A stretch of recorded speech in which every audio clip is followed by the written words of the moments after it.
All right, welcome back. 7:25. Thank you so much for staying with us. Now, today is Wednesday, The Viewpoint, and we want to take a look at some of the stories that really, some of the things that made the headlines this particular year as we come to a close of this particular 2023. It has been an eventful one for that matter. And just before, I'm reminded that I should put on my Christmas hat on. I don't know how I'm going to look, but let me try. I'm reminded. When are you coming to town? I'm already in town. Sossion, I'm already in town with the bags of goodies. You see, how do I look, by the way? Do I look more of Santa? Yeah. Okay. Karibu sana. Wilson Sossion, who is a former KNUT SecGen and CS. But there's a word to that word still, CS. There's a case to that. Minister of Tourism, Wildlife and Heritage. Okay. I took oath of office and nothing much has really changed. It remains as such. We know that some things happened. By other happenings elsewhere. Yes. Yes. Okay.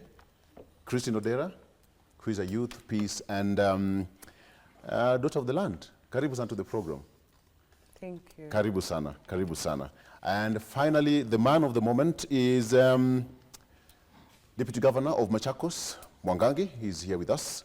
There's a reason why I'm calling him man of the moment. I'll tell you why. So stick around. Karibu sana, DG. Thank you. Okay. Straight on to the front page of our local dailies. Let me start with the Star newspaper. Okay, let me just put this on aside. Kidogo too. I'll come back to it later on. Star newspaper. Counties splash out 42 billion shillings on salaries. That's on the front page of the Star newspaper. 10 counties report zero expenditure on development in 30 days during Q1 of the year. That's according to the Control of Budget. Counties splash out 42 billion shillings on salaries. That is on the front page of the Star newspaper. Star Person of the Year, Afghan, that's there. Mombasa Port not affected by Red Sea attacks. There's a report of the Port of Mombasa will not be affected by the happenings at the Red Sea. That's according to the Kenya Ports Authority. In recent weeks, Houthi militants in Yemen have stepped up attacks on commercial shipping vessels traveling through the Red Sea and the Suez Canal in response to Israel's ongoing bombardment of Gaza. We've talked about the issue of Gaza and Israel, and we said that at some point it's going to have a ripple effect. And here we are. Counties splash out 42 billion shillings on salaries. Deputy Governor, let me start with you on this. This one touches you directly. What would you say as far as this is concerned? It's by extension, your county is also mentioned here. What did you say? First, let me thank God, and second, thank you for this invitation. Number 3 is it is sad if truly that happened. But let me speak specifically about Machakos. Yes. I know when we came in, we had a program called Rabbit RRI. That advocated cross spectrum. It was touching every part of that county, the 40 wards. And the people of Machakos can bear me witness. During that event, we did dams, we rehabilitated boreholes, we did roads, we did even rehabilitated hospitals. Healthcare, when we came in, it was almost crumbling. We put it back to its feet. Hospitals started receiving medicines, and even I remember even we negotiated something that was touching on our healthcare workers. Yes. So maybe I would say maybe the way we disseminate information, the way we communicate between us as a county, I'm specific here talking about Machakos, and maybe the control of budget. That is something we need to improve on. I don't think we did zero. And I'm not speaking authoritatively or to cover my boss, who is the overall spokesperson of that county. But I'm sure even if you call her here, now, she will still say the same. And I'm speaking of these things because I was at the center of it. I was among the people, architects, and those who oversaw the implementation of the same. So I think by and large, I want to thank the controller of budget, but also say from us as a county, yes, we need to work on how we communicate to the outer world and how we relay information. Personally, I've been out of the country. I came yesterday night. I've not gone through the report. I want to first sit immediately after this. I go through it so that comprehensively we can see where to improve. But that is what I can say. Okay. Let me just give you a rundown on the counties mentioned here. We have Embu, we have Kericho, Kilifi, Machakos County. I have Nairobi City, Samburu, Turkana, Wajir, and West Pokot. According to the COB, that's the control of budget, some of these counties reported zero expenditure on development in the period under review. But Christine, what should you make on this? Even as the control of budget is now saying that counties should now start prioritizing on the implementation of the development programs to improve standard of living of their citizens. 42 billion shillings on salaries in 90 days. I think it's a question of the priorities of the different counties. Because let's face it, Kenya has been we are under an inflation. Yes. And even when you look at the recently passed finance regulations, you realize that the cap was, the ceiling was 7.5, but it's been high since. And so when you look at the different counties just trying to also determine what their development priorities are, maybe that is not aligning to the initiatives that they were initially told to develop. So I wouldn't be quick, because I've also not read the whole report, yes, to go into the nitty-gritties of what actually is missing in that and what's the cost. And what targets were given under development. Yes. All right. Sossion, good morning. Good morning. Your voice on this, kindly. I was very keen to know exactly what is happening Yes. and what could be hampering implementation of development programs vis-a-vis expenditure on recurrent. And you know, when media talks about splashing money on salaries, I think it's the wrong thing. Because one, salaries is a must. You must pay. It's mandatory. It's obligatory. And it's a first line expenditure in any government, whether national or county. You must pay workers' salaries on time. That's a fact. And in terms of development programs, because I was very keen, I love facts. And the information I'm getting from many governors is that the process of project circles is not an event. It's a process. And because you must identify the project, you must engage in procurements, you must advertise, and you must also allocate money through the budgets, and you must do public participation, the projects that you're undertaking approved by the public. And therefore, in the first quarter of the financial year, it is practically difficult for many counties to mount projects. And allocations of money meant for projects in the first quarter will not be expended by the county government. They will remain. And when they get to the second quarter, that is the likely time when these process steps shall have been concluded, tenders approved, awarded, and money allocated, and public participation forums concluded, because that is a constitutional requirement.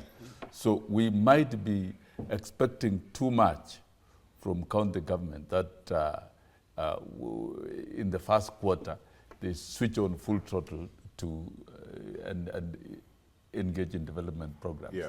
I think it's the media has to get it right. We've got to know what are the processes of project circles at the county level, at national government, because when you talk of projects, these are not these are not decisions that are arrived at in a boardroom and implemented the same day. So we might be seeing many county governments fully implementing their projects during the second quarter of this financial year, and maybe using even the money allocated in the first financial year.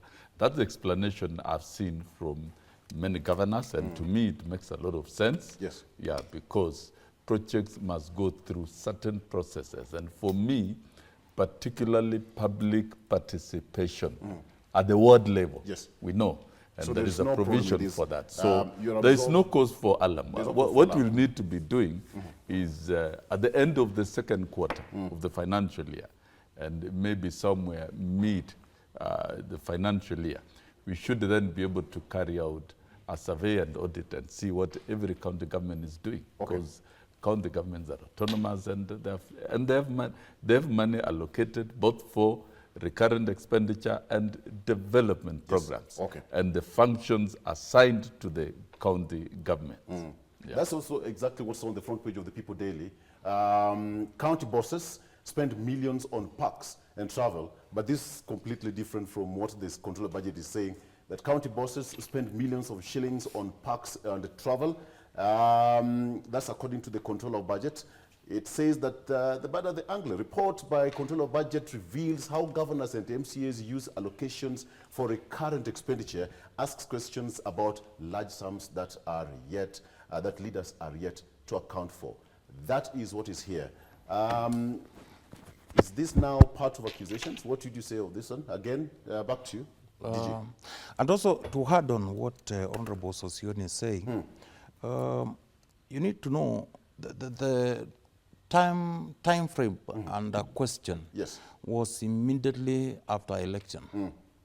And you remember there is also a process of devolved entities, the way we receive funds from the national government.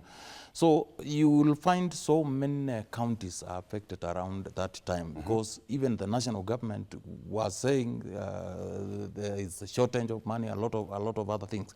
But on this one, on expenditure, you know the process that Honorable Sossion has described requires resources. You have to move around and make these meetings, because I'm sure I haven't read the report, but any of these expenditures, you will find it is local.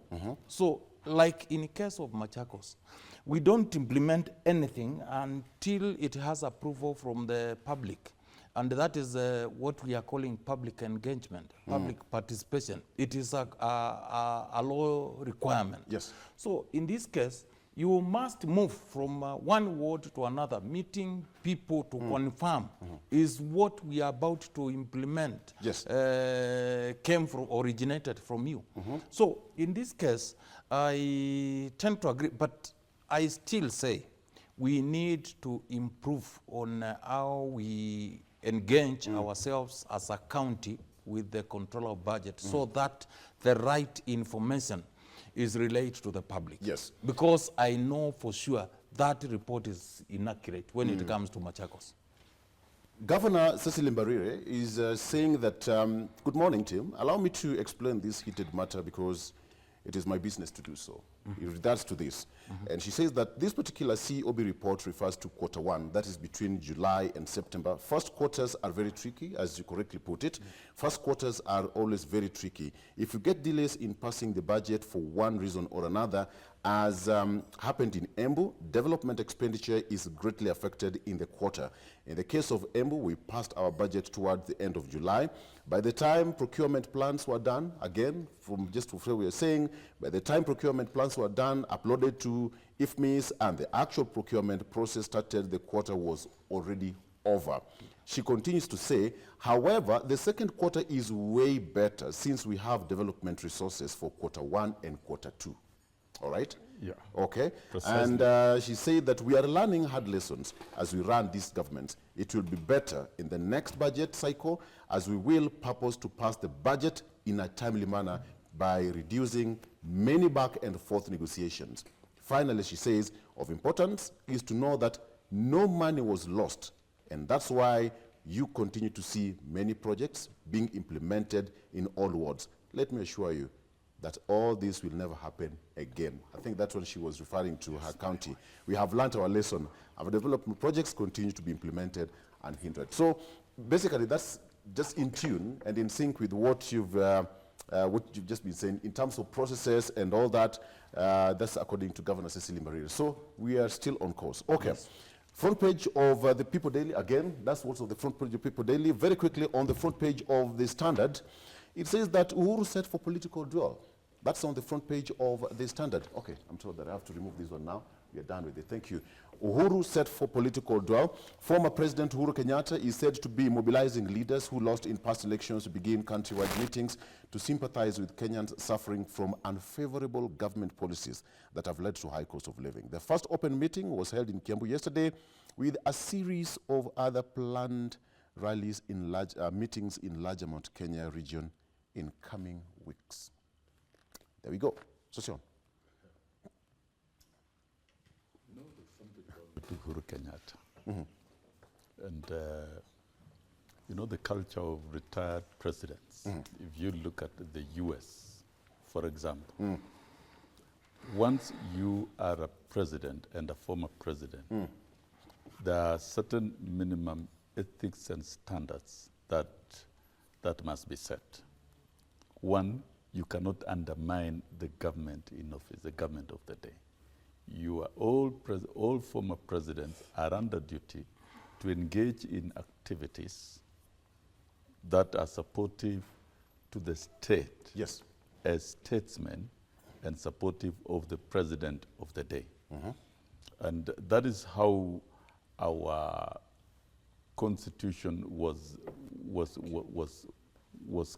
crafted. And we saw President Moi.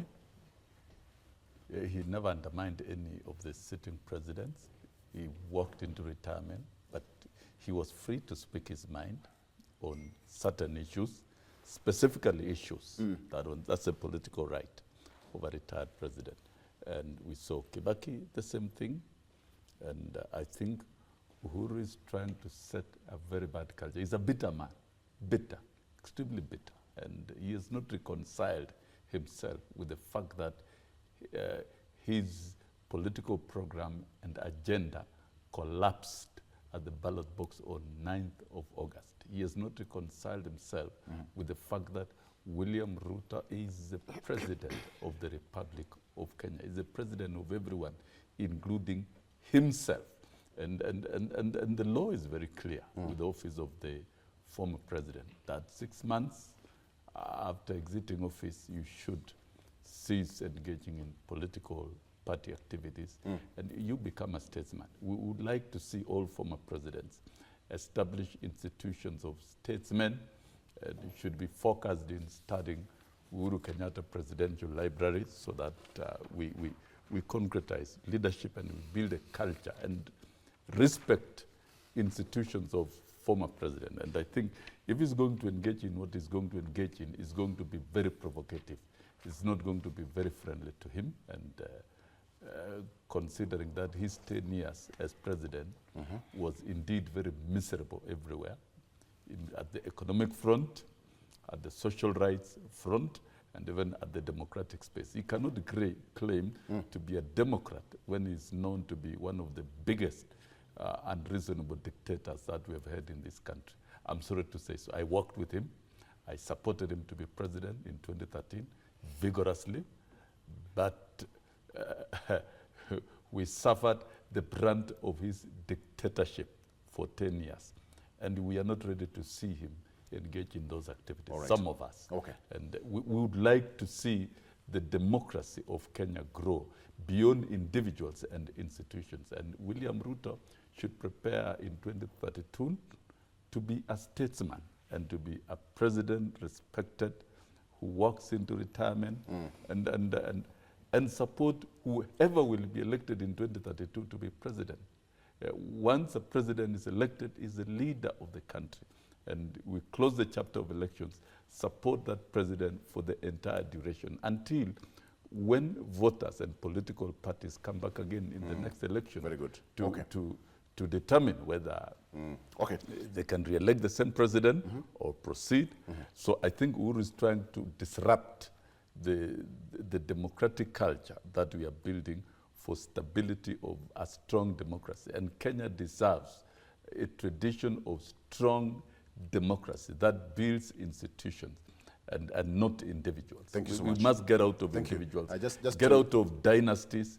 And you see, when somebody is trying to I'll- strategically yes. annex the economy and annex the political space of the country and colonize the citizens. In fact, what Uhuru was trying to do is to colonize Okay, us. all right. And, Let and me- we can't allow him to Let colonize me get us. Christine's on this headline again. But just to remind you, it's not 2032, 2027.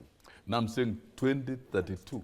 We still William have- Ruto we is the still have an president election for the cycle. next 10 years. We still have Yes, an election cycle the to time come. limit. Of course, of course, we'll come back with the report card in 2027, and there are all indicators that William Ruto Okay, is doing I- very well. I get his what you re-election mean. in 2027 is really not in I doubt, get what and you mean, everybody Christine. in town should prepare, including Uhuru Kenyatta. He I should get prepare. what you mean. I get what you mean. For, Christine. for the re-election of William Ruto in 2027. Okay, we have got leaders from Kiambu.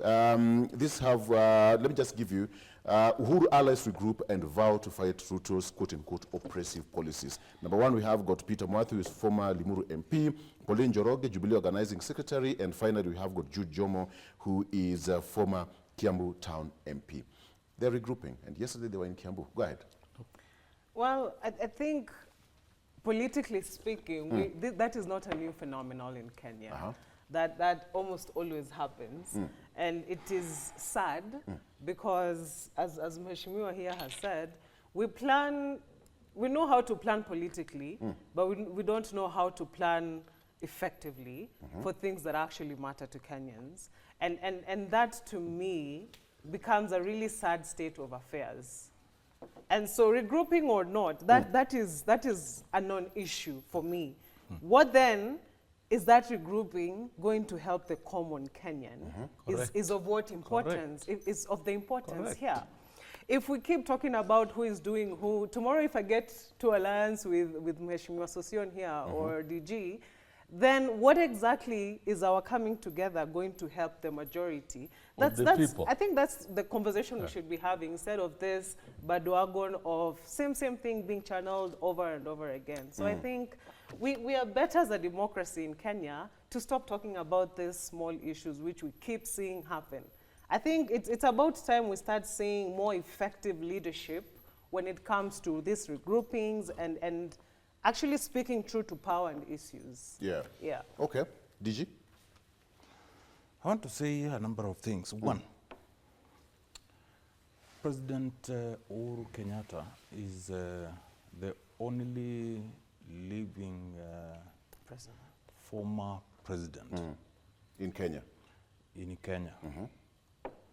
Number two is there is the requirements from the Constitution that as a former head of state, he stands to be a symbol of unity, and then we need to look up to him, because in case of anything major in this country, we can run to him, and irrespective of the political affiliation that you are, and seek maybe advice from him.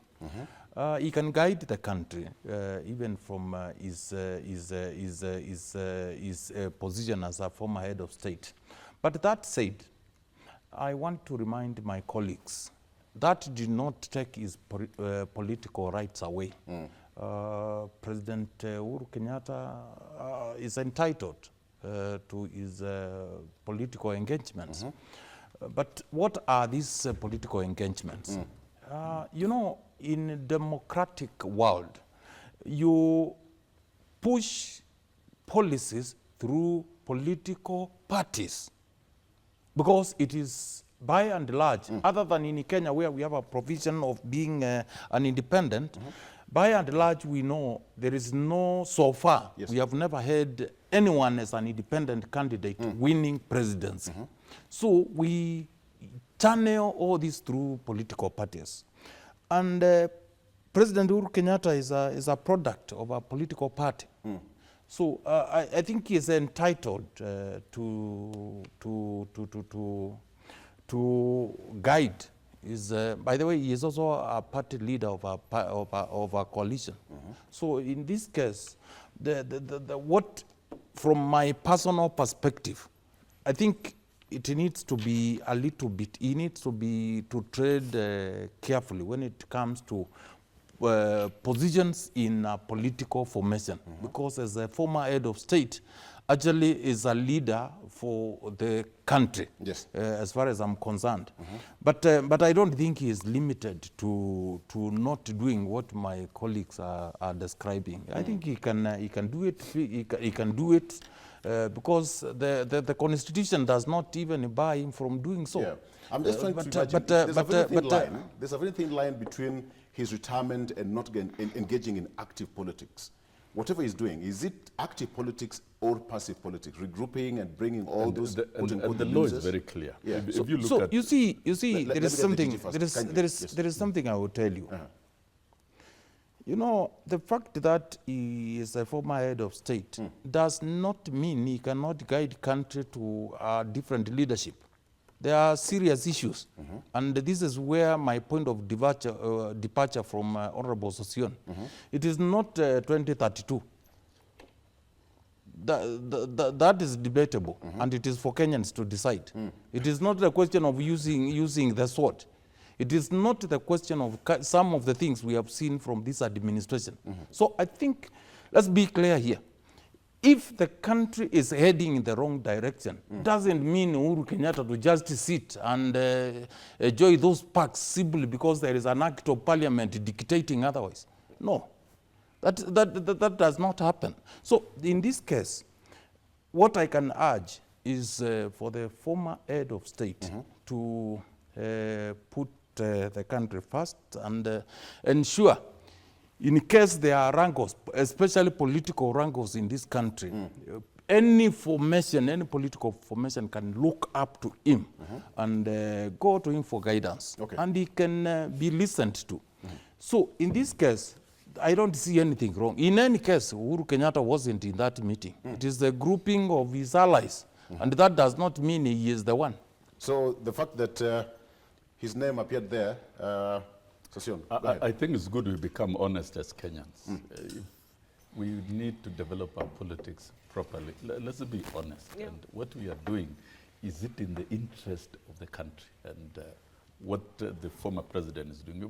We know he sponsored the demonstration, the post-election demonstrations, very seriously himself. That's an allegation we can't authenticate here on national television. Sossion. Yeah, but that is my own statement. Okay.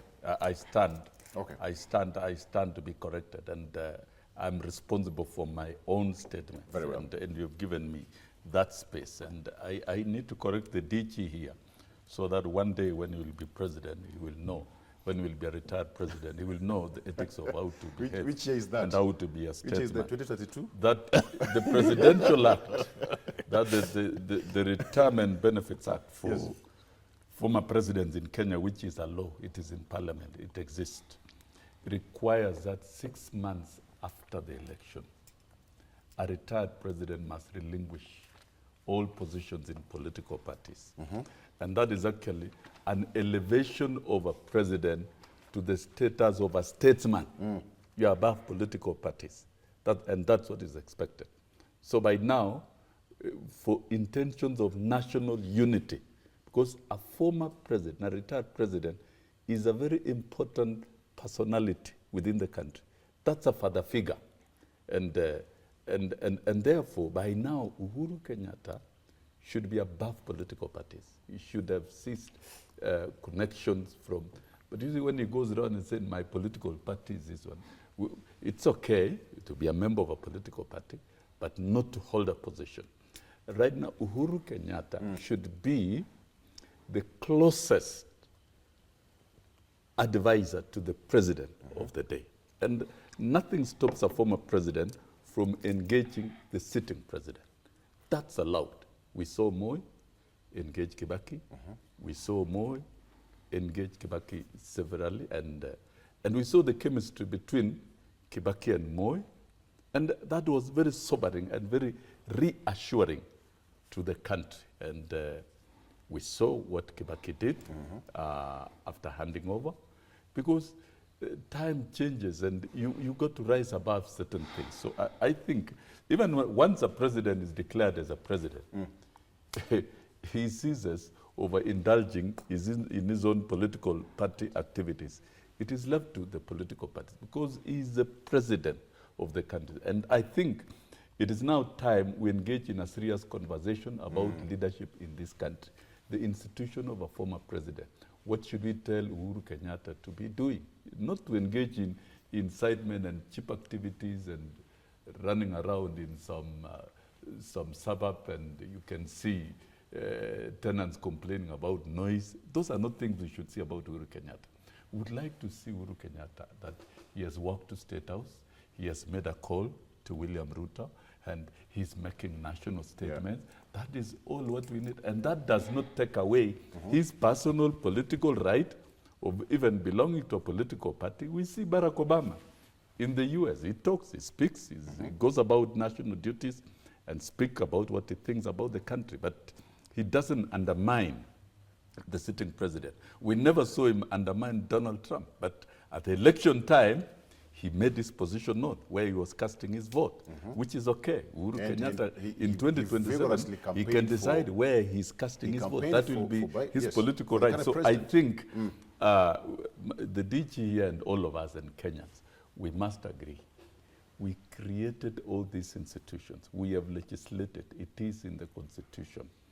The spirit and letter of all those pieces of legislation and the Constitution and the practice of the traditions that we are setting about the presidency and the former president, we should do it as is demanded by culture and norms. Okay. So I don't expect Uhuru to sponsor these ragtag activities within Mount Kenya. That I know is very bitter that he lost grip in Mount Kenya, and he really lost it. We saw it in the election, and he's not going to regain it in that manner. He needs to get to Mount Kenya and through a code of behavior that is nationally and internationally acceptable. And Uhuru has a homework to reconfigure his political behavior in retirement. Oh, very good. Yeah. Okay. By the way, Victor. Yes. Victor. You know. Christine is so quiet. Yes. Okay. You know. Kenyans know Honorable Sossion to be very sharp shooting. And what he's saying this morning is sad. In because this manner. It doesn't fit your political in this manner. And you know, I have a lot of respect, and he knows I relate to him in a certain way, and he knows. You know, it is the sitting president to reach out to the former president. It is not vice versa. Not the other way around. Not the other way around. Okay. Number two, you don't go burning my land, stealing my goats, and then you want me to work with you. Let's have some level of respect to the former heads of state. Today, assume it is true the term of president in Kenya is 10 years. Today, we would be saying William Ruto, if God gives him life, he is there for now 8 years, because almost 2 years are almost done. Okay? But in this case, the truth is he has another 2-3 years in office. So, in this case, the manner in which we treat our former heads of state is very important. Even when Moi left, we know there was a lot of allegations, there were a lot of corruption issues, there were a lot of human rights issues that were labeled against his 24-year administration. But he was treated with a lot of respect. I'll give an example. It is in record. Someone who is alive and probably watching this show, Honorable Kraitu Murungi, and I think then it was Lands Minister Kimunya. They went to President Kibaki, and they wanted President Moi to vacate Cabernet because it was said to be a public entity. But what did President Kibaki do? He told them, within hours, go and prepare that title and bring it to me. When the title was ready, they were ordered to go and present it to President Moi. Can that happen today? The fact that there was political competition and political differences does not mean we go that personal.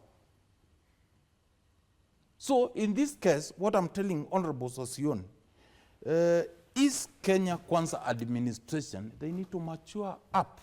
Number two, there are some things they are doing that cannot cause anyone responsible in this country to just sit and watch. Look at what we are doing. The other day we had an issue with Tanzania. The president came here, she did not come. That ended somewhere where nobody knows. Now we have an issue with the DRC. Members within East Africa. Those are issues that can, look at even what some ministers are talking. The other day, we have a deal with Canada.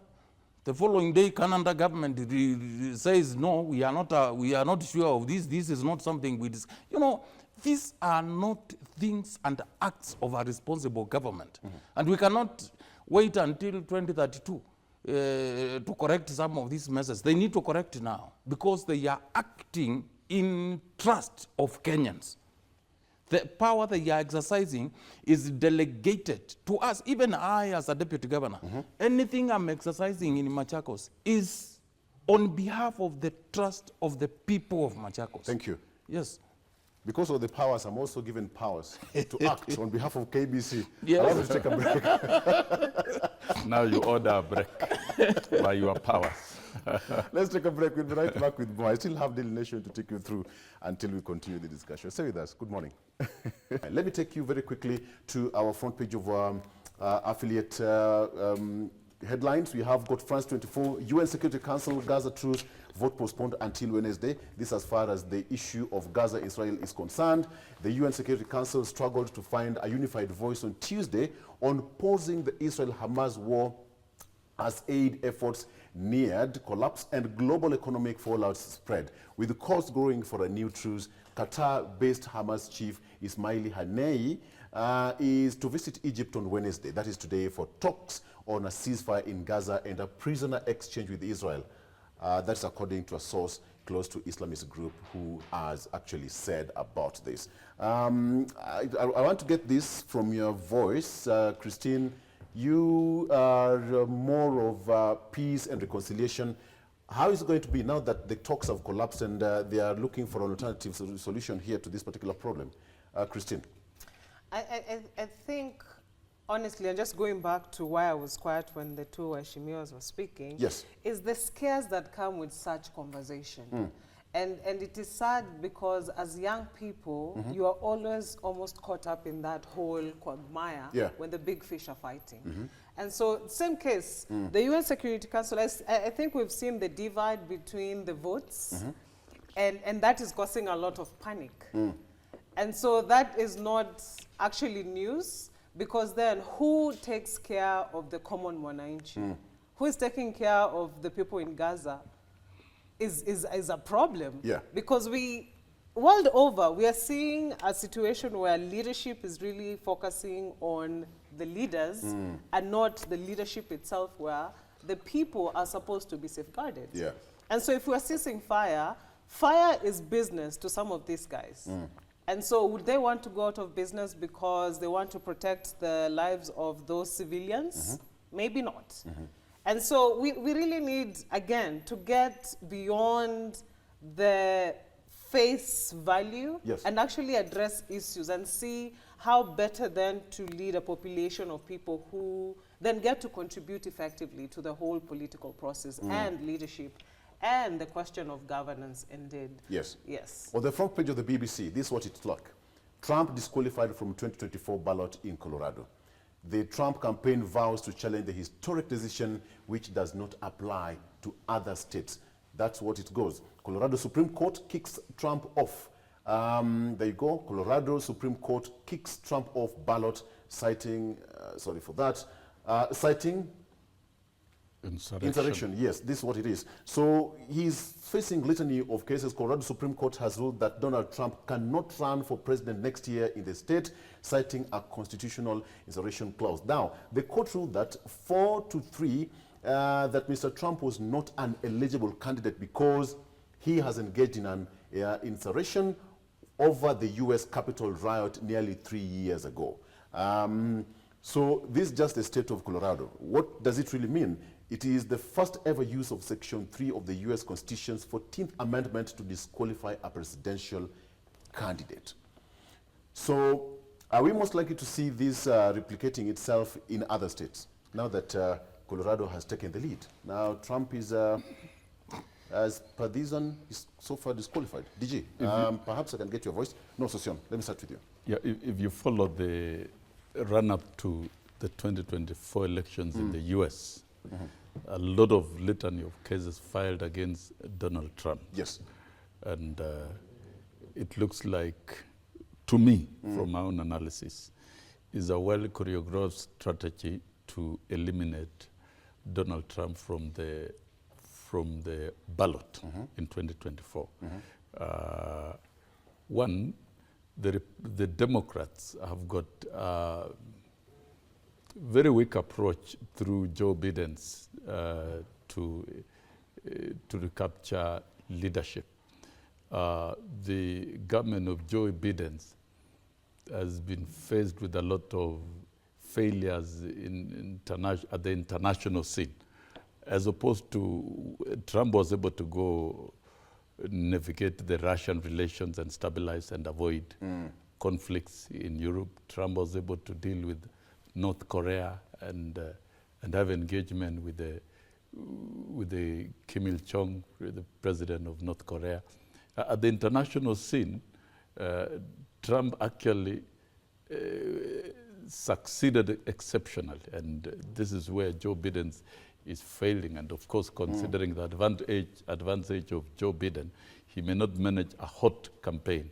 And let me tell you, Trump being let to contest freely, he will return to the White House in 2024. So I think those activities within the judicial processes, yes. And as you can see in the US, the states are almost autonomous, not even constitutionally.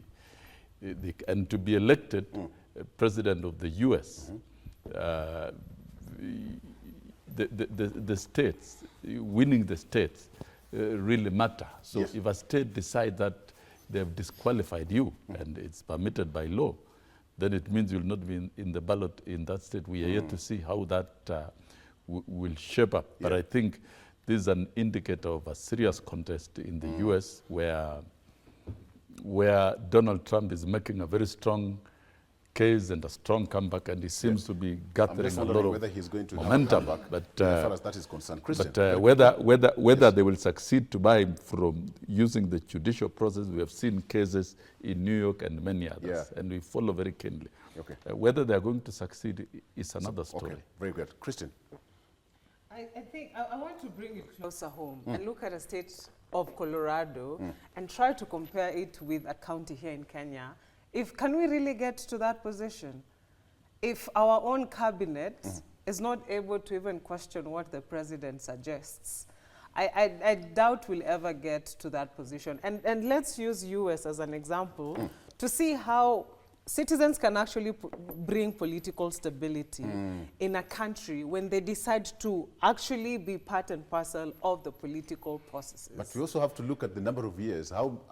Number of years? We are 60. That is not an excuse. Yes. Yeah, but then again, it goes back to the question of leadership. It goes back to the question of public participation. To what extent is our public participation actually effective? I think those are the questions now, learning from what is happening in the US, learning from what Donald Trump did as a president. He has been seeing also forming allies here and there, like what is now happening with our former president and these other teams. But then you see the people actually coming out to say, this cannot happen, and it does not happen. But then in Kenya, we'd be talking about now a war happening, because again, politics, we just don't seem to grow. We learn a lot from history, but we never actually effect that change. And as you see, as a young person, those are things that make you start becoming politically apathetic. Yeah. Because we have so much history. We know a lot that has happened. We know a lot that is happening, but we never get to really actualize it. And that is a disease that we need to move out of. Yeah. And I think going forward, our politics should be more, and this is where as citizens we also come in to say, we know what has happened before. How do we move past that? Because this going back to issues that do not necessarily help us as a country is not helping us. Yeah. And so 60 years down the line, maybe we need to start having a different conversation. Yeah, as a country. Yeah. Did you think that he was going to survive? Because he has got cases in different states. I mean, in the US, and now Colorado is taking the lead. I imagine 2024 is just, but not so far away. As for them, it's now, they've started their debates across that nation, and here we are. Perhaps, can you just say that it's over for him? I think anyone supporting Trump is supporting dictatorship in leadership. Anyone thinking of Trump running in 2024, as far as I'm concerned, is thinking of autocracy. Because look at the people who are said to have interacted with Donald Trump when he served as a president of the United States of America. North Korea, Putin. These are dictators. That is not where we want the free world to go. Yeah. The world confusion ended with Donald Trump's presidency. Now, to what has happened in that Supreme Court ruling, I think it is what I will call here a rule of law, test of institutions, as opposed to strong personalities. Yeah. Here in Kenya, we hear mambo ni matatu. I do not have a problem with the first two, but I have the problem where you are sent to heaven. That is what I have a problem with. Okay? We need to use legal means to deal with our issues. We test the independence of institutions. Yes. What that tells me is the fairness of the judicial system. Fairness as far as criminal justice is concerned. We need to be fair and allow institutions to do what they were meant to do. So in this case, there are so many cases. But if those are fake cases filed against Donald Trump, he will stand the test of time. And those institutions, they will save him. But how? When almost 3/4 of the people who worked closely with Donald Trump, some are serving jail terms, others have been, courts have ruled against them, others have been fined US millions of dollars in fines because of supporting this kind of thing. I don't think that is a leader who can lead a free world and a country like America, a country that leads the world. No. To me, I think that is in myself, and comparing what is happening there to here. Yes. It is a test of what institutions should be. Very Let well. each institution do what they are supposed to be to do. Not we elect you to a senior office, but what you say it's like it is a law. Hiyo iliisha zamani sana. Okay. On the front page of the BBC, there's something here. And Kenyans then we are- yes. lastly, In one I minute. interject just in 1 minute. Right. Yeah, the presidential elections and the presidential candidates in the US elections shall be determined by the national conventions of the different political parties. I think that's the democratic route. And we may have little influence, even if we have private personal opinion, we will not influence what the Americans will do. It's their democracy. So the party primaries and the national convention of the Republican Party, which of course will be due sometimes next year, the Democratic Party, they will unveil their presidential candidates through those processes. It doesn't matter who is who. And once they unveil their presidential candidates, nominees, then the rest will follow to the first Tuesday of November 2024. They will elect their president through the basis of electoral college votes. This is where Colorado will have a sway to deny Donald Trump the electoral vote of Colorado. That is the much they can do. And also together with the popular vote. Popular vote, of course, doesn't work much, but electoral college. So as non-Americans, we can only wish Americans well and marvel at how they do things.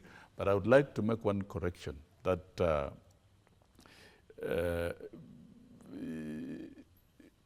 Putin and Kim Il-jong, you know, managing the global peace, because you don't change leaders of independent jurisdiction. But we must manage global peace and bring peace and scale down conflicts. And this, of course, indeed is where Donald Trump succeeded to cool off tension across the world during his tenure. So in terms of foreign relations, through clear indicators, and we have seen it, I think he managed to cool off. But you don't provoke conflicts. As a superpower, don't provoke conflicts, don't distribute arms to, and don't be partisan. We are seeing the Israeli conflict, and the UN Security Council is unable to take a vote, and they should take a vote and ensure there is peace in Israel. So global peace is important, and the president of the US matters in the creation of global peace. Yes. And those presidents have come from either the Democratic or the Republican, and have enforced that. So really, it will be interesting to see who becomes the president of the US. Okay. But there is something from the first sentence. I agree with what Honorable Sossion is saying. Global peace, global security. That's very important. Global peace and global security. Christine must be so happy about that. Very passionate about it. Ahead of those party conventions, there is a process. Okay. Part of that process is these courts. If you are deemed according to that country's constitutions, I'm talking of constitutions because there are states. Here we have, Kenya is a unitary state. Despite the fact that we have counties, counties are not states. So the supreme law of US, will have to be tested ahead of those conventions. So at the end of the day, whoever makes it to that convention is somebody who can lead. Whether that person will be Trump or somebody else, that is the Americans to decide under their constitution. Okay. Secondly, it is on record, and it has been said, and there is a report to that effect, that Russia interfered with the US elections. And that report states clearly Trump was as a result of that, that interference. So in this case, I think that is a bad example to give. But I think that is more of hearsay that than that is not in a way it's more of hearsay than truth. No, not hearsay. There's a report to that. It's more hearsay than you truth. You know, I'm an academia in global issues.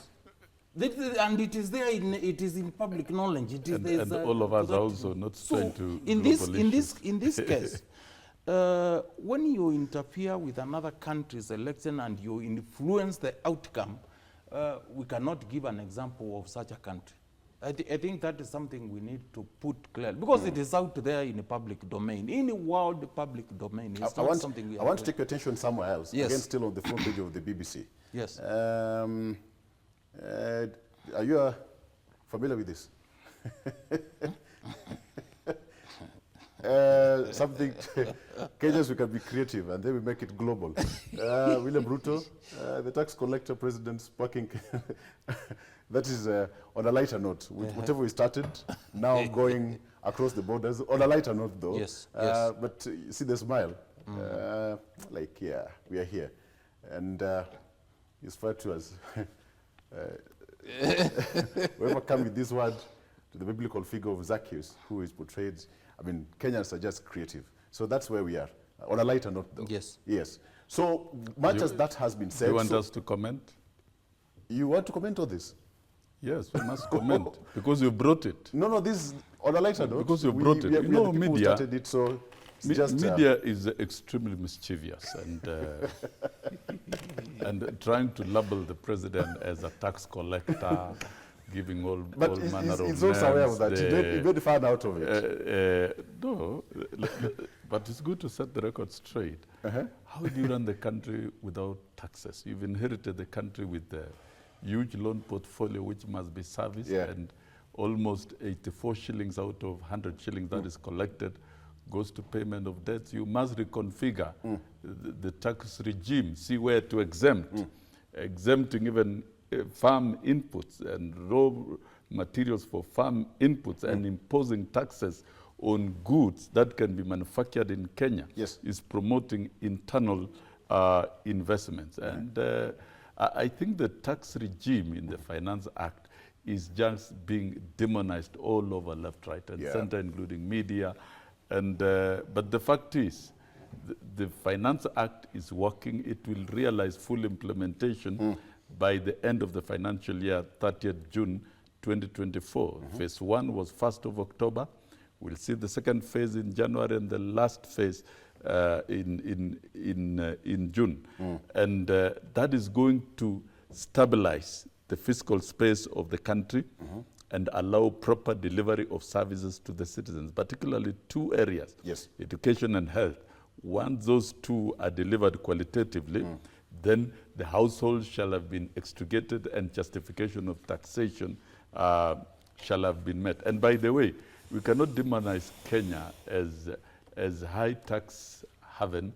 While many economies, the taxation is so high. Go to the US, the taxation is so high. The question is, what are the taxes doing? And within a very short time, these are the effects in the economy. Number one, inflation rate has come down from 9-point-something to 6.8%. That's an indicator. And those are statistics about the growth of the economy. The GDP growth of our economy is at 5.4%, which actually is miraculously high. And Kenya is ranked as 29th fastest growing economy. These are hard decisions. And in America, the presidents take what you call hard decisions, and they're called hard decisions to make. And this was the hardest decision for President Ruto to make, to ensure that we go this route of taxation to relieve the country of debt stress.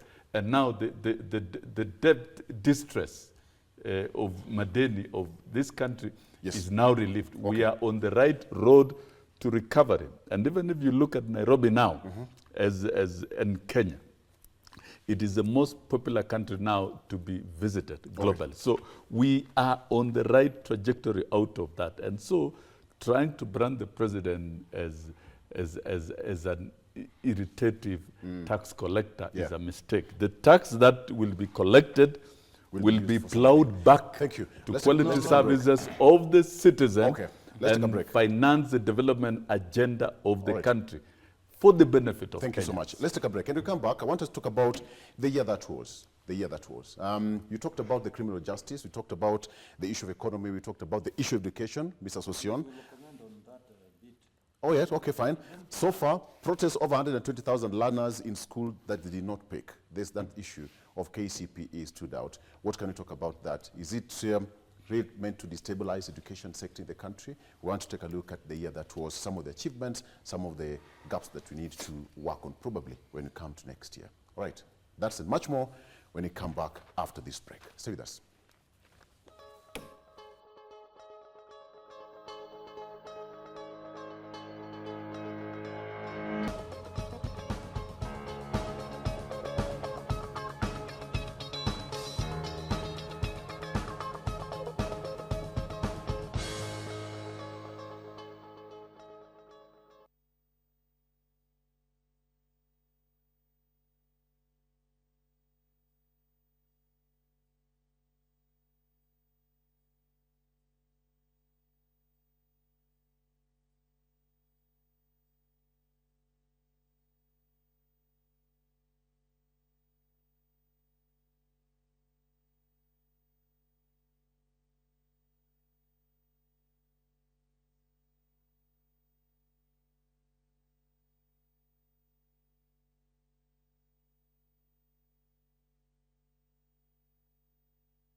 All right, karibu sana to the program.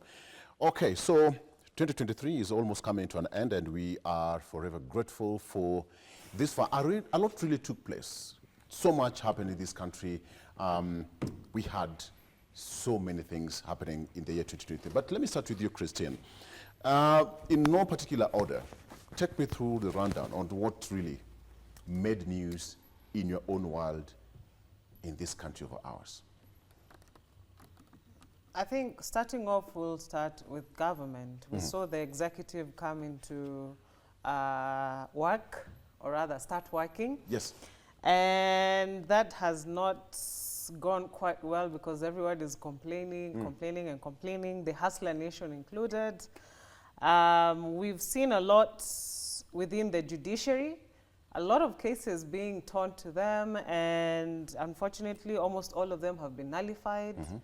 At the legislature, we haven't seen anything quite substantive coming from the legislature, at least from where I sit.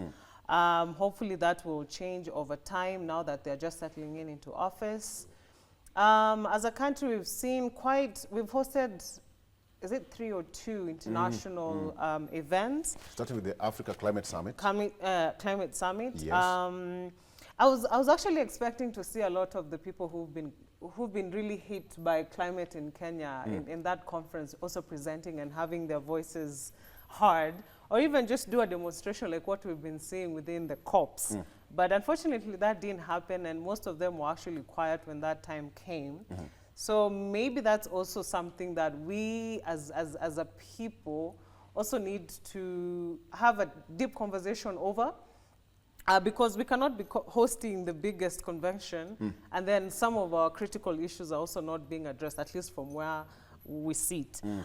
Youth Connect, we saw a lot of young Kenyans engage. Yeah. It was interesting to see actually how Kenya opened up the space for a lot of young people to have conversations, to meet, and I really want to commend the Minister of Youth and the PS and all the organizers of that event, because I think for the first time we've seen Kenyan youth actually engaged in international conversation from a point where I know there were issues of getting the badges where the pictures, the electronic system was down, but at least for once we've seen a lot of young people also engaged meaningfully in conversations that are not necessarily controlled, which is something I take pride on as also as a country, because that's where we want to go, opening the spaces for common people, not just us who are used to wearing suits and talking big English, to be inside spaces.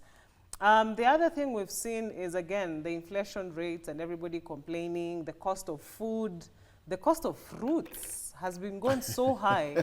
Yes. So I think we might be One in the banana is verge. 10 shillings. We need to We've been in the verge of malnutrition at this rate. horticulture. Especially coming from Machakos, the apple mangoes this time, I don't know what is going But to happen. we have to be very But good friends with DG, because this we season might of just mangoes. get the We are very good the friends right mangoes now. You must coming produce down. enough mangoes and fruits Right. from Machakos. Yeah. You know, food, the cost of transport. You know, I'm surprised people are traveling for Christmas because it's bad. You know, when you used to drive down from, say, Nairobi to Kisumu, for those who come from Western, you could go on a full tank of 10,000. Yeah. Now you're spending almost double, 20,000 to just get to Kisumu. And so things are bad. Looking at energy in the whole spectrum, I think it's been a tough year, honestly. It's been a really, really tough year as Kenyans economically, and from a political sense, I'm really glad that the National Dialogue Committee has produced the report. Yeah. And going into 2024, I'm really hoping that that report is going to be actualized, and the recommendation given by that committee actually see it come to life, because then we'll have the two conflicting parties coming together to even choose the IBC officials or even vet them. Yeah. And so I hope from all the bad things that have emanated from 2023, that is at least some good hope coming to the next year. And hopefully also the issues of salaries, the issues of school, and that whole confusion of the transition from transition to the curriculum, what is it called? CBC. CBC. Is going to be also effective, and children are going to be more aligned and actually get the best out of it. Absolutely. Yeah. DG, I'm going to get this a bit, bring closer home. 1 year, 2023 has been, but again, you know, on personal level, as a Deputy Governor of Machakos, you'll answer those two questions. What's really stood out for you nationally, and 1 year as a deputy governor of Machakos County. As we come to a close, let me just treat it as 1 year. Thank you. First, I thank God I'm alive Yes. and healthy. Let me start by first thanking the electorates in Machakos for electing us. Yeah, very important. And my boss. We highly appreciate it. We are not taking it for granted. I also thank God for the government that we have. It is, if it were not for God, we could not be having that government, whether at the county level or at national level. So thank you, God, for that. Number 3, for the first time, since the start of the devolution, we saw us crossing financial year from the previous one with no any outstanding amount from the national government. They had cleared everything and sent whatever was remaining to the counties. But just like the previous administrations, they waited until end and they released the money. Then the following day is the close of the year, and the day after is the new financial year. Then the national government starts accusing counties of not utilizing monies for development. Yet they are not telling Kenyans, you know, we brought it till the end. But I thank them for adhering for the first time since devolution to have committed to have sent that money. Still on the same, I want to say there are still functions. There are still functions that when we came in, we were told, we had a meeting with the head of state and his deputy. And he promised within 6 months, he will have transferred all the functions that are supposed to have gone to counties and are still with the national government, together with the resources. Because actually what happened is many functions went to counties, but monies remained at the central, with the central government. So in this case, that is still a promise. That has not happened. And that's why you are seeing ministries at national level who are doing exactly what counties are mandated by law to be doing. They have the biggest budget, courtesy of our parliament and the national government, more than even what counties, all of them have. So in this case, that is a challenge which I think I've experienced, and I think we need to do something. Now, other things have happened within the course of the year, which I think in the new year, God willing, I think we need a change. Look at the high taxation regime in Kenya. So many organizations have closed shop.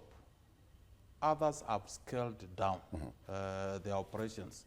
Others have shifted to our regional, our neighboring countries. And that is not good news to Kenya, because it is also contributing to high cost of living. Because when masses are losing employment, their daily gainful areas of work, that is a big challenge, and it is increasing poverty in this country. This high taxation regime, yes, we understand there were debts to be paid. Yes, there are political promises we made as county leadership, as national government leadership, but still we need to put Kenyans first, because the much that we are raising those taxes, we are taxing people who are working, but we are not also raising their salaries to match what we to cover what we are taxing on, or even financing some of these basic public services to ensure the Kenyans are not spending much on them. So in this case, Kenyans are left in the wilderness, and God to bring rains so that they can do a lot of agriculture. Yeah. So we can see cost of living coming down. We have had what I would call a kind of state capture. And I want to say, unlike my colleagues in Azimio, I somehow said thank you to God when the William Ruto was elected president, partly because of the treatment that he got together with his deputy ahead of the elections. Everybody in Kenya knows. So I knew this is a team that will stick to rule of law. That is a team that will not allow any Kenyan to go what they went through to be in leadership, because God stood with them. But what happened in Machakos here, we saw the kind of demolitions that were done. When rains were about to start, when national exams were about to take place, we saw and elsewhere, that kind of policy was not implemented anywhere else in this country. Yet, it was implemented in Ukambani. A court makes a ruling that the land belongs to this, and there was no provision in that ruling saying demolish the land. But because of the interest in this land, people wanting to grab it, with disregard of even the human rights, the basic human rights. These are Kenyans who wake up to go and vote. In fact, I wish when that exercise was going on, before it started, the county leadership was involved and told, we are giving you 20 days to ensure these people vacate safely from this land. From that very minute, nobody will access it. But what do we see? Tractors, police, and all manner of things. I think we need to stick to the rule of law going to the new year. Number two of the same, we have seen abductions, which were long, earlier on at independence. People disappearing, and then some threats being issued. You know, that is not a country that we anticipated each Kenyan want to live in. So this kind of things that disrupt and do not stick and adhere to rule of law, we need to disregard them in the new year. Then we have seen something that has never happened. Kenya currently is almost interfering with the neighbors. We have Tanzania. I've seen a minister calling some of the neighboring countries being led by dictators. And those are people within East Africa, where we have a forum we can go and discuss them. We have seen what is happening in DRC Congo. We have seen a national minister of a government saying we have an employment deal with this particular country, and then the following day that country denies. So I think these are some of the things when we go to new year, maybe Kenya Kwanza needs to look into and avoid the issue of state capture, where national institutions are unable to execute their mandate because of interference from either executive or from anyone. I think those they need to be looked into. There's a lot that can be said, but I think by and large, there's a lot that maybe we can say we have done good, and there are also others we can say very we well. have gone I'll come back to that. We still have more time. All right. Just to clarify, we are not alone in this. Just yesterday, higher earners to be taxed more heavily in Scotland. It's now happening to protect public service. And it says that now 45% tax band introduced for those earning in excess of £75,000, with the top rate for salaries more than 125,140 up to 48%. So higher earners in Scotland are to be taxed more heavily after ministers in Edinburgh sought to reduce cuts to public services and funds an expensive council tax freeze. So it's we can say that it's happening. It's a global phenomenon. No, we cannot say so. you need to find out from that iTax. I'm sure here in Kenya, I will not mind even to be taxed 70%.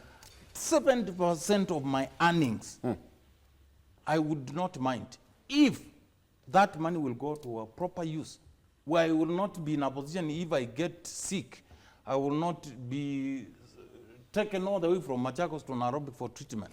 If my roads are going to be done, if everything is going to be done, that is the difference. That is the difference. You know, Victor, you can only say that from a point of privilege. Let's remember that 83% of Kenyans are minimum wage earners. Minimum wage. So with an inflation like what we have now... For the sake of people who do not understand the word minimum wage, you can explain that. Minimum wage is basically what, is it called the Kenya Bureau of Statistics, then renders the percentage to which what people consume then as a factor of their earnings, what they earn. So what do people give privilege to when they have earned their money? So in this case, in Kenya, you realize a lot of them then spend that money on food. Right? If 83% of 50 million people are just doing the basics, food, clothing, and shelter. So these other things become luxury to them. And so if Mheshimiwa here tells us that he's okay being taxed 70%, how many Kenyans can say that? And those are the realities that we need to start then thinking of when it comes to this taxation conversation. We're doing bad as a country where somebody is just trying to put food on the table. Well, some of us will spend at least 500 shillings over a piece of kuku and ugali. Some are privileged to have a lot of food in their plate. Some are just want that basic githeri, which is 20 shillings. And so let's also just factor in the fact that when we speak from a privileged perspective, we are speaking a disjustice, as we are doing a disjustice to the majority of the people who cannot afford those basic needs. Okay. Yes? Yes, before I get down to summarize my view about here, I think it's good I repart some of the things, yes. Kenya Kwanza administration and the president promised the rule of law. And trying to link demolitions of some buildings in some parts of the country to the administration is wrong. As far as I know, there have been court rulings, and those are matters under contestations that have been in court. They were there before the administration and after, and once the courts renders their judgment, everyone must comply, including the president. And we've seen certain judgments have been rendered against the wishes of the policy position of Kenya Kwanza, and the president has elected to comply with all those orders. So if it is a rule of law, you cannot cherry pick. You cannot pick what favors you and pick what does not favor you. The rule of law cuts across and it doesn't discriminate. And I think Kenya Kwanza has demonstrated the absolute respect for the rule of law and even the court judgments that have been rendered by our judicial process. Even on matters that are very, very dear to the government, but there has been a lot of compliance. And those are facts that can be checked. But for the year, I think we've had a very eventful year of hard thinking and hard conversations at the political scene and at the economic front. And at the end of the year, the report card that has been tabled in the country, particularly by the president, it gives very good indicators of a better tomorrow, and that the economy is stabilizing, we are headed to the right direction, inflation is down, the GDP is at 5.4%, we are our fastest growing economy, Those are good indicators. But let me now narrow down to specific areas of interest as a labor leader where I come from. Yes. Health and education. I think there's been a lot of investment in the areas of health and education. And it has reached a time that we ask ourselves, what are our taxes going to do? Majority of Kenyans are poor. They're living below the poverty line. And the poverty index is above 60%. And we must speak about those poor households in terms of two things: accessing health and education. Yeah, because in terms of health, the pragmatic approach by Kenya Kwanza, which is a key pillar, to split it into 4 areas, and you have 4 acts, interacting acts that are going to revolutionize the health delivery system and employment of community health personnel. Is a great step. One, ensuring that the primary health care facilities, and there's an act towards that for the dispensaries, for early treatment, I think is a key step. Number 2, reforming the SHIF and an act that will cover the critical illness treatment, because many poor households who suffer with cancer and terminal illnesses dispose their little resources, including land. But now this act will ensure that it is covered by government. So those interacting acts, once they are actualized and it is made to work, and it's now county governments to ensure that that is done through cooperation with the national government, we can deliver universal health coverage in the country that is free and of good quality to everyone in the country. Once that is done, then you offload the unnecessary cost from households in terms of healthcare system, and that will justify the taxation.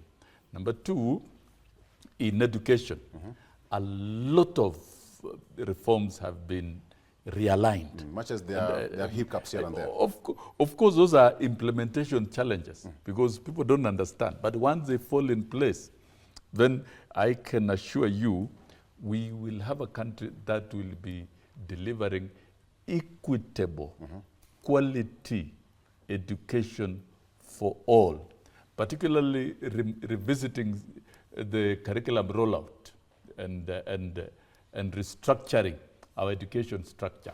Now we shall have comprehensive school system. And you know, comprehensive school system gives an opportunity to upgrade the quality of teaching at the comprehensive school level, which lumps together pre-primary all through up to grade 9.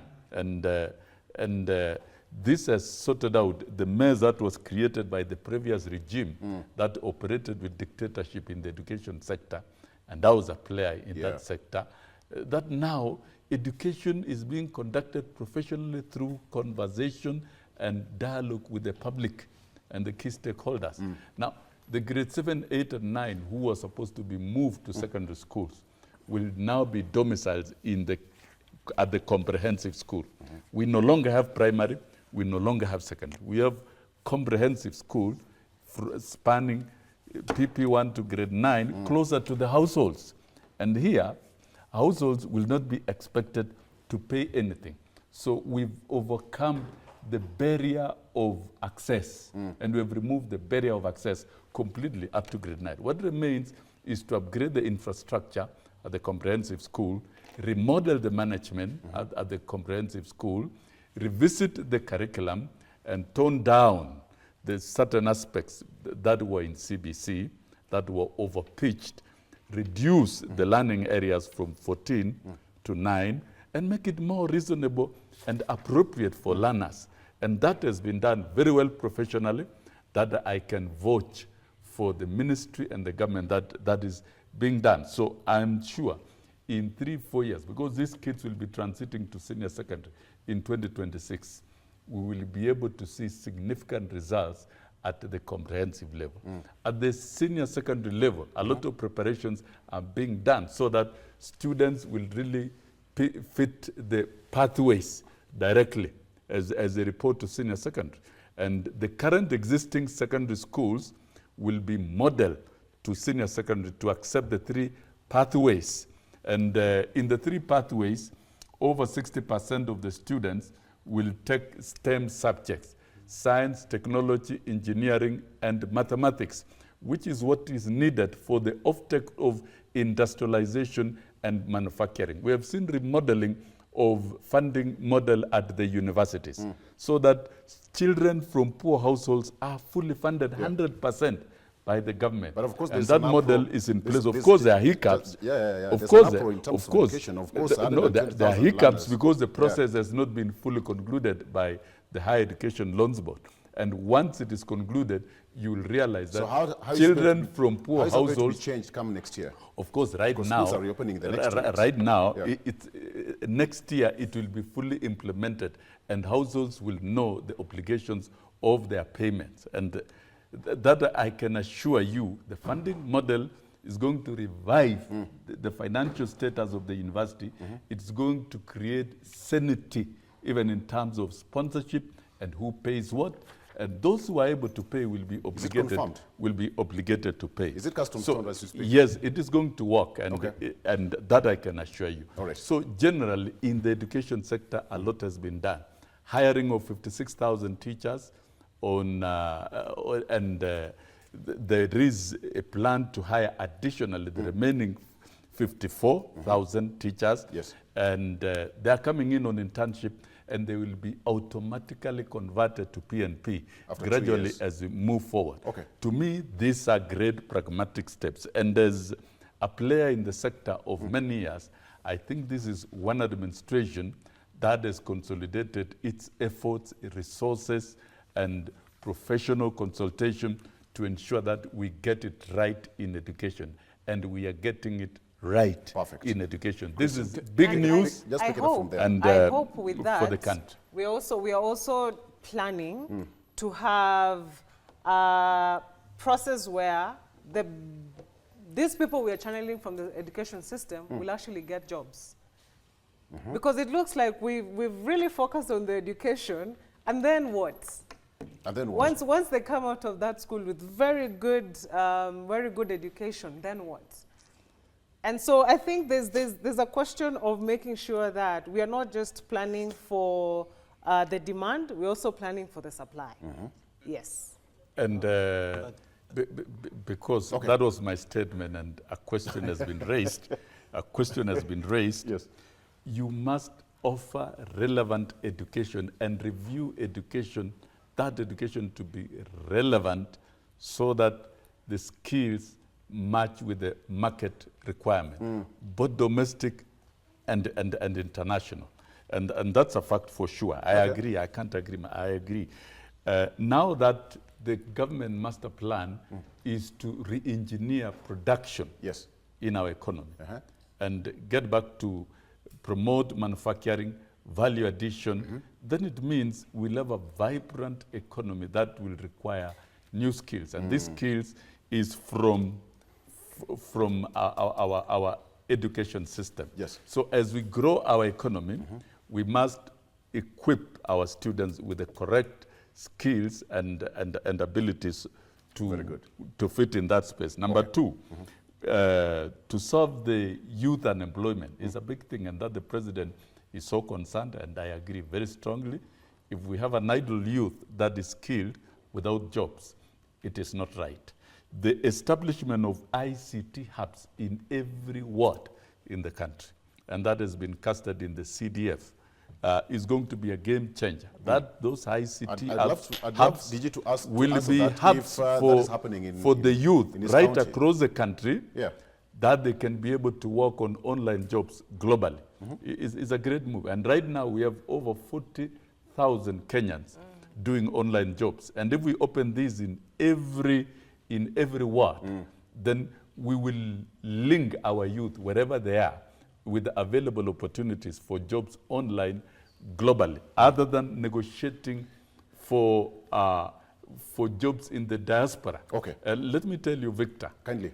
Kenyan graduates or Kenyan workers are the most sought after in the diaspora for jobs because of efficiency, the skills, the capacity, and of course the linguistic strength of proficiency in English language.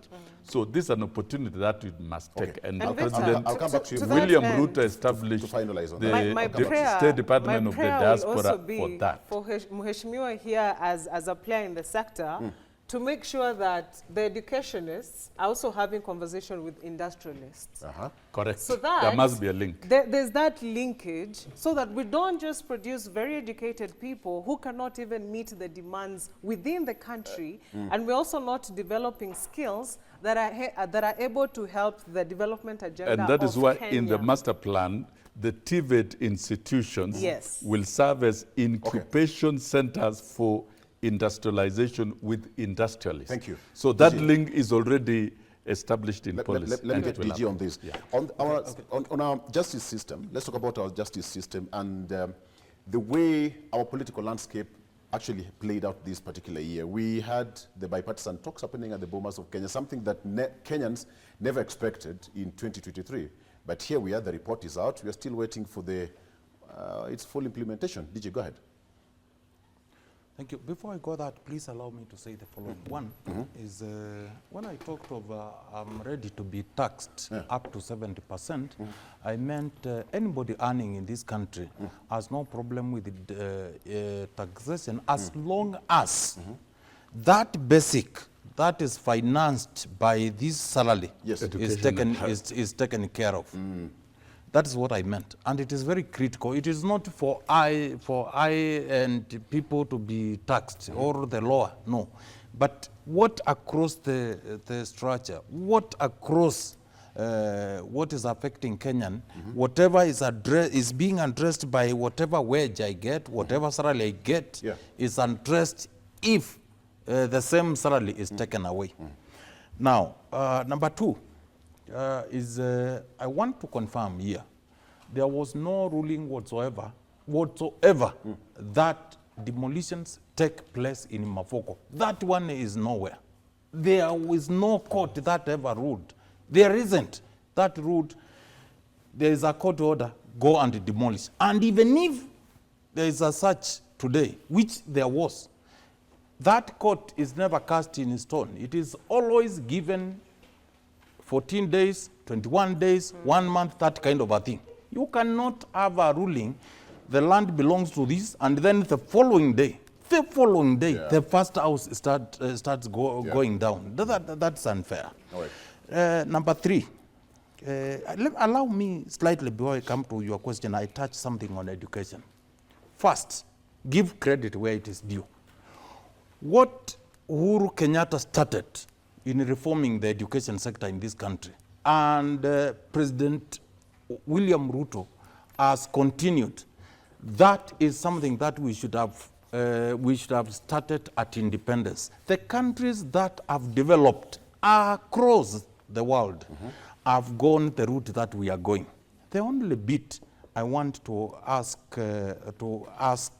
maybe the policymakers in this country to relook at is the financing model. As it is, as the schools open, if we stick by what we have at the moment, we are going to have millions of students out of school. Yeah. And that is a fact. Number two, somebody has talked about linking education sector in this country to industries, Christian. specific industries. Demand and But I will go further and say we need to do business in incubation, where I have an idea, and the only resource I have is that idea, business idea, that can grow to employ even That millions. itself is a capital. An idea itself is a capital. So, yes. So in this case, where else do I take the idea? How do I implement the idea? And when that idea is ready to be transformed to a business, I can even decide to abandon it and sell it to somebody else who will implement. That is another level that needs to be addressed through the education sector, plus the financing of it. Now, coming to your question. Yes, the year has been good, and let me say here that I'm not aware It was Uhuru Kenyatta who financed. I only hear that from Kenya Kwanza. Who financed what? Who financed demonstrations that were taking place. That led to this National Dialogue Committee. I'm not aware. And if Kenya Kwanza knows what is happening in Azimio, I don't know. But I hear Uhuru Kenyatta, Uhuru Kenyatta, Uhuru Kenyatta. But what I can say is issues that affect Kenyans, even within Kenya Kwanza, are within their freedom to go out and demonstrate. Now that we are past demonstrations and we have a report, I think there needs to be goodwill in implementing this National Dialogue Committee report. It's very important because it is for the good of the country. It is for the benefit of those who are ruling this country, because they will rule a stable country, they will rule a peaceful country where they will implement their agenda to Kenyans without much disruptions. So in this case, although I know there were sentiments, there is nothing that is going to come out, there is this and this, we are opposed to this, that is not here nor there. Let's now move to implementation because it is for the good of the country. Thank you. Okay. Sossion, there's a question here for you, and can you respond to it directly? It says that, will the new university model be a success? That's question one. Is it worth implementing soon? There are two questions. Will the new university model be a success? That's question one. Number two, is it worth implementing soon? The new university model is already implemented and it's a success. Check out, all first-year students are already in the universities and they've received their higher education portion of accommodation, and in 2 tranches, close to 12 billion shillings have been wired to the universities against the fee requirement of the various students. It's going to be a success because it was well researched, and that is why all universities, before admission of students and before students choosing the various courses through KUPP's website, all courses at the universities must be declared and the cost of each course. Yes. That was done. So this is a more detailed and scientific way of directing funding.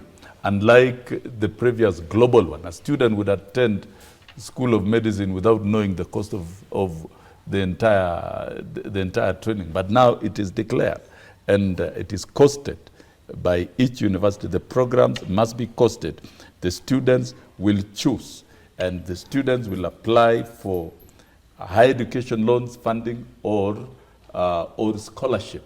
And it is modeled in such a way that students from poor families will receive 100% funding. And if you are going to finance education of children from poor households 100%, then you relieve the governor of the various fundraising for universities and the members of parliament, and you get rid of these village fundraisings for students to join university, and it becomes the responsibility of the state to fund it fully. So to me, it is well targeted scientifically, and those of us who are able to pay, the category of students who will pay, they'll not even pay much. We will pay appropriately as per the fiscal analysis of the household, that for those who are working, like you and me, Victor, we can pay partly, but that family in Kibera cannot pay, so they must be paid for by the state. Number two, it is going to succeed because a lot of money has been put in. Up to now, Higher Education Loans Board has been, funding has been doubled from 13 billion to 30 billion. That's a significant amount of money that is going to cover the scholarships of the various students. And university financing has been raised up to 84 billion shillings. And that will only be channeled to the universities through the various scholarships arrangement. According to me, this process and this model was conceived professionally and scientifically. And all the vice chancellors and university management participated in it and approved it. There is no way the vice chancellors can approve what will not work. Okay. Because they have the powers and responsibilities to run the various universities. And we have not had any university complaining. In fact, my talk with the vice chancellors gives me a feedback of excellent reporting, and we have not heard of any student being excluded from studies or being stopped. Let's take a break. And so, once the KCSE results are released in, which have of course been marked and concluded, we shall see the second cohort of the next admission, because now there will be enough time to apply for courses and let's take a break. And to do the application. Thank you. So, and it will go into the second year in the next financial year. Thank you so much. Let's take So a break. I can say it has already succeeded. Asante. So let's talk about other stories. All right, let's take a break. And when we come back, DG, there's something here. Please, do you know these gentlemen here? Yes. You know that gentleman? This was African Public Service Optimum Awards Awards. in Accra, Ghana. This is you. Yes. You'll tell us more about this when we come back. Thank you. Stay with us. We are coming to finalize. This is the last show of the year. So, kuna kitu. Stick around. All right.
And welcome back. Deputy Governor, do you know this person? You are so humble at this particular point. Kiburi ulipeleka wapi hapa? Aliwacha Machakos. Kiburi hapo, you are so humble mpaka mkono iko mbele. Where was this and what's this award about? African Public Service Optimum Awards. This was a continental event. It was awarding. Actually, we had all African countries participated, save for those who are under military rule or are perceived to not to be so democratic. Yes. It was an event that was recognizing good leadership, the democratic leadership, transformational leadership, and above all, that which promotes people first leadership. Yeah. So it was in Accra, Ghana, and from this region, among the leaders, I was there. Yeah, there you are Yes. having this is your trophy. Yes. The only problem that I can't see how it's written. Yes. But you had an award. Were you the only person from Kenya? From Kenya, no. There were some institutions and other young, youthful leaders. Yes. But from the political front, yes, I was. What does it really mean? It means if you do something in private, it means if you do something, those around you might not appreciate what you are doing, but somebody somewhere could see. Because this was a research that was done for almost 1.5 years. And then it involved a lot. It was a process actually, or now they arrived at me at that level. Yes. Yes. Sossion, you see how he can humble himself again. Asante sana, you know, in a foreign land. But we have to appreciate him. Yes, the thank you. DG has been a member of parliament and is a very charismatic see leader in Machakos. Yeah. And I know him, he's a respectable leader. Yeah. Yeah. There you have it. Congratulations, Africa Public Service Optimum Awards. Congratulations, Honorable Francis Mwangangi, Deputy Governor. Category Best State Governor. Yes. Category Best State Governor. I think this wraps up. And you can see the number of countries that participated. There are so many. I can't Yes. even start counting And all by of the them. way, Yeah. all the multilateral organizations, Yes. World Bank, African Development Bank, NEM, EU, well, what all of them were here. And Yes. that points to something, Yes. the value of Kenya.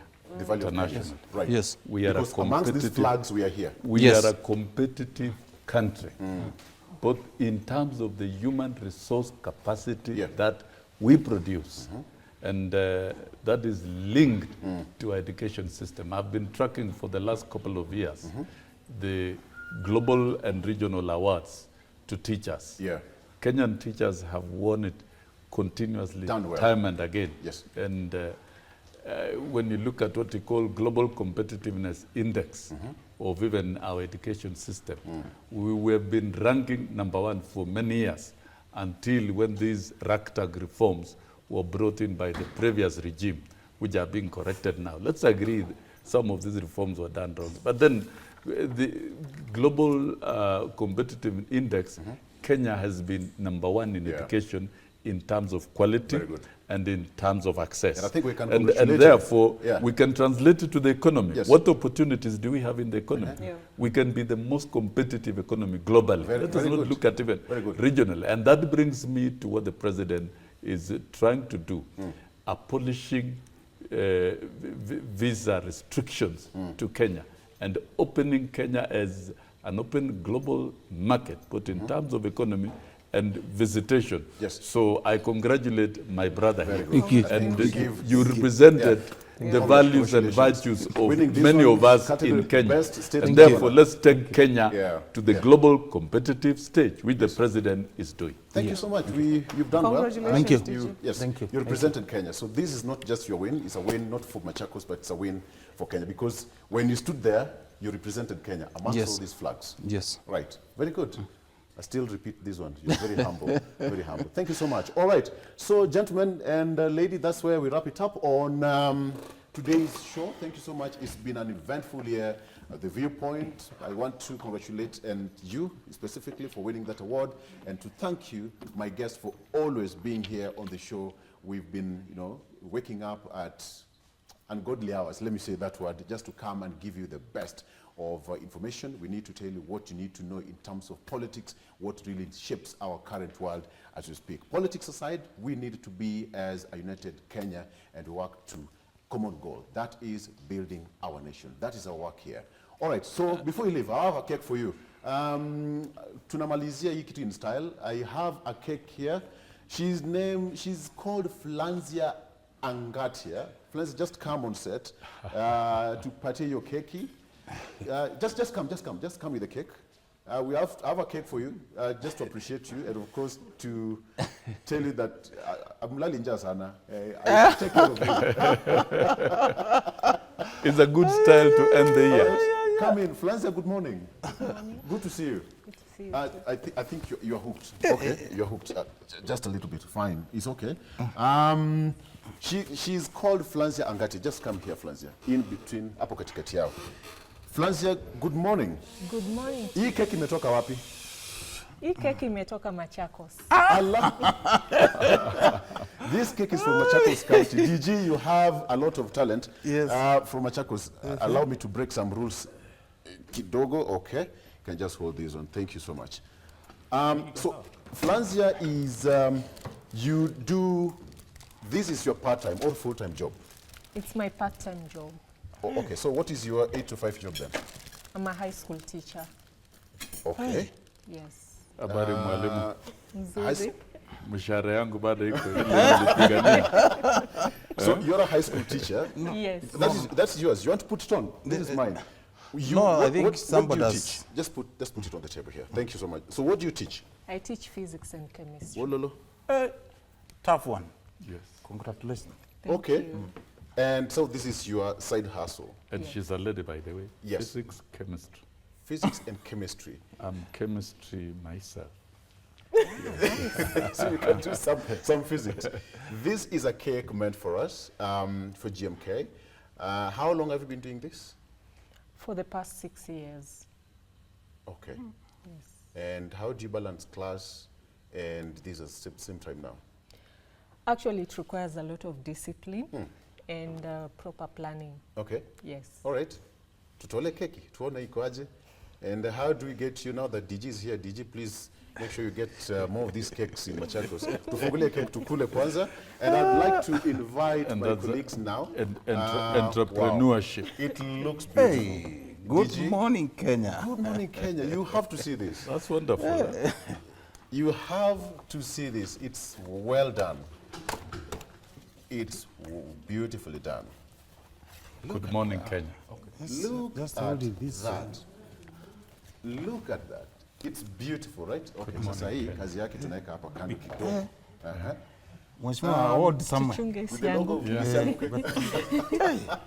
That is Good Morning Kenya.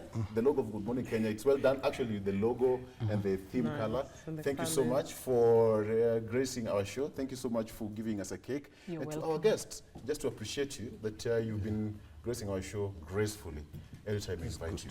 Okay, Thank so to Kati you. Keki. Now, I want you to see today the faces behind GMK. On set, kila mtu akuje. Kila mtu akuje. Kila mtu kujeni on set. Tunamaliza hii maneno. We are closing the year. Come, Windrose, please come on set. Yeah, Kujeni, Windrose, please. please join us. Time.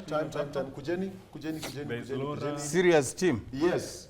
Even- Mato, these are the serious faces behind Yes. GMK. Every single time you come on board, on set, you can go the other side next to Mr. Sossion on the other Yeah. side.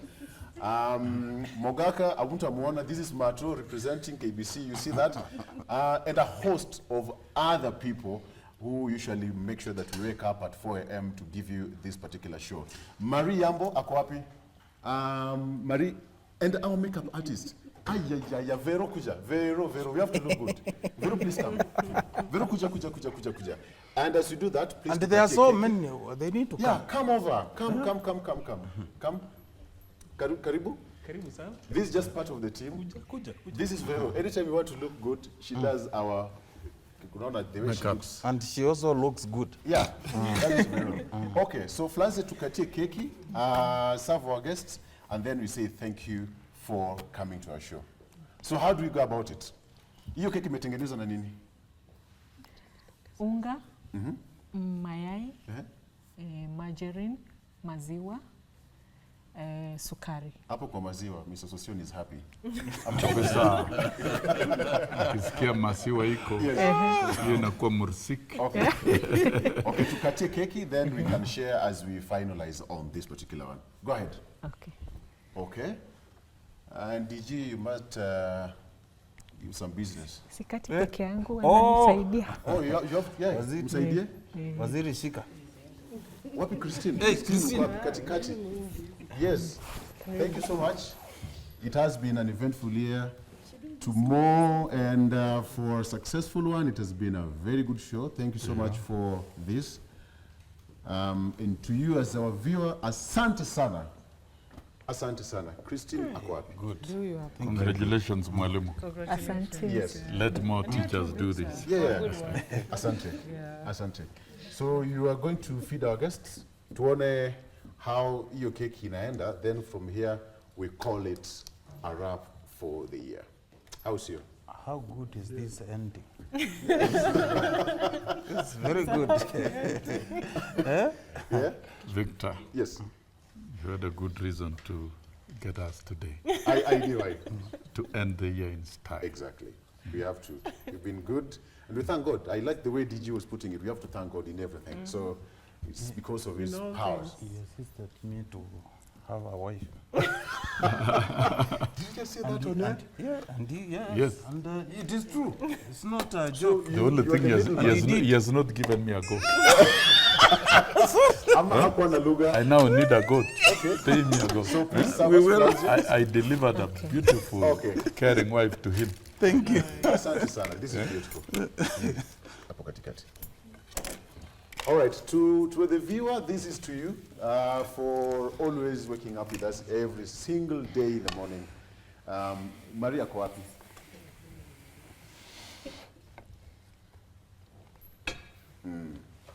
And by the way, Vero has been doing a great job. She's always here before us. Who's 5 Vero? in the morning. Our makeup artist. Oh. Always here before us, and she does a very good job.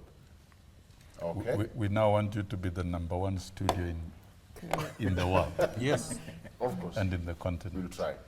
So, your message to Kenyans, starting with you, Sossion, as we go for our Christmas. I thank Kenyans for 2023. I wish them a very Merry Christmas and a prosperous, eventful New Year 2024.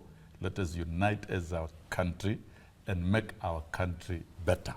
Thank you. Christine. To thank Kenyans again for a great year. Our resilience is to die for.